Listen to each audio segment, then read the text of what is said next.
This is a video in clinical medicine from the New England Journal of Medicine.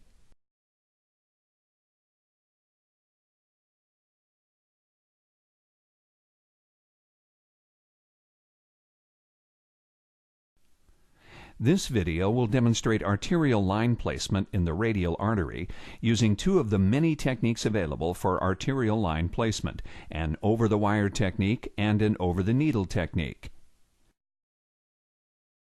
Placement of an arterial line is indicated for continuous monitoring of arterial pressure and direct arterial blood sampling.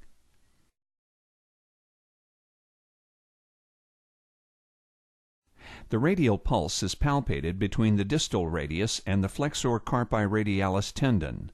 Prior to line placement, perfusion of the extremity should be checked. For radial arterial catheters, an Allen test or a modified Allen test may be performed. While the value of the Allen test has not been firmly established, it may give some qualitative assessment of collateral perfusion. In the Allen test, the operator occludes both the ulnar and radial pulses while the patient tightly clenches their fist.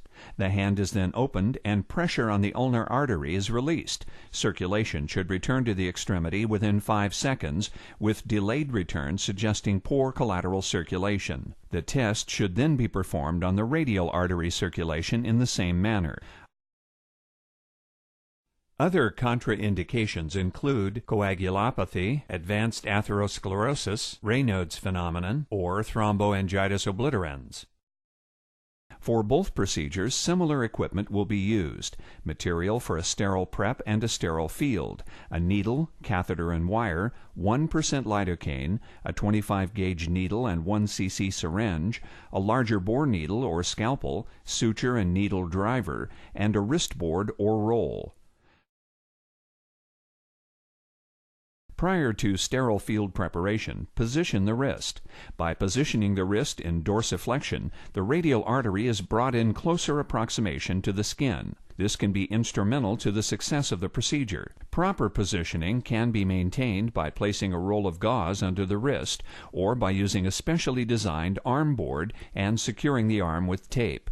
Once positioned, the field can be sterilely prepared and draped using towels or a drape.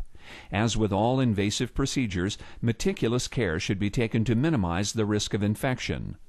After sterile preparation, a small wheal of 1% lidocaine can be infused in the conscious patient to help decrease pain associated with line placement. A small wheal should be raised.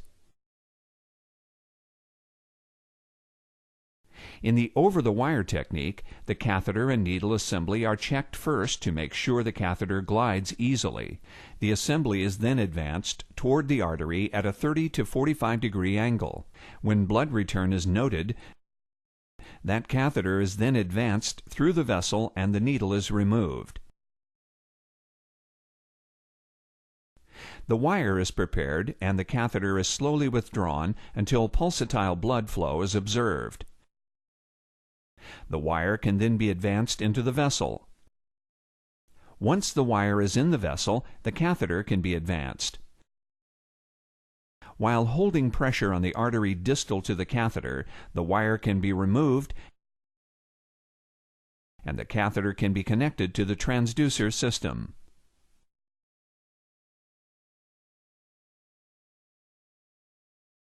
In the over-the-needle technique, a catheter is used and advanced at a similar 30 to 45 degree angle. Once blood return is obtained, the needle is advanced slightly farther to assure that the catheter has entered the vessel. The needle angle is then lowered to 10 to 15 degrees, and the catheter is advanced into the vessel.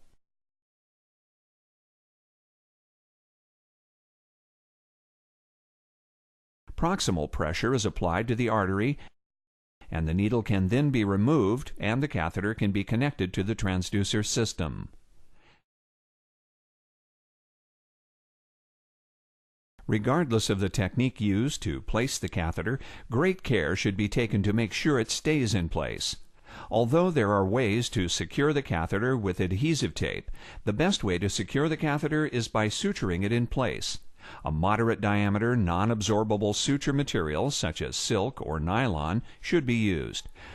There are many ways to suture the catheter in place. The key is to make sure it is secure. A clear dressing can be placed over the catheter to help further secure it. Once the arterial line has been secured in place and the transducer connected, perfusion to the extremity should be rechecked. Perfusion should be checked periodically throughout the time the arterial line remains in place. There are some common problems that can occur during arterial line placement. If, in the over-the-needle technique, no blood return is obtained after the initial flash, the catheter can be advanced through the vessel and the over-the-wire technique can be employed. Occasionally, free flow of blood is observed, but the catheter will not pass easily. In the animation, you can see how the tip of the needle might be within the vessel, while the catheter remains outside. By advancing the needle slightly farther after the initial flash of blood, the catheter can enter the artery, allowing for successful cannulation. In some instances, the catheter may get hung up on the skin, making it hard to advance. The risk of this can be minimized at the start of the procedure by making a skin nick using either an 11-blade scalpel or a larger bore needle. Finally, after multiple attempts at cannulation, the artery may go into spasm, which will make it nearly impossible to cannulate. In this setting, attempts at the artery should cease, and a new site should be selected. By following these steps, arterial catheterization can be a safe and effective procedure.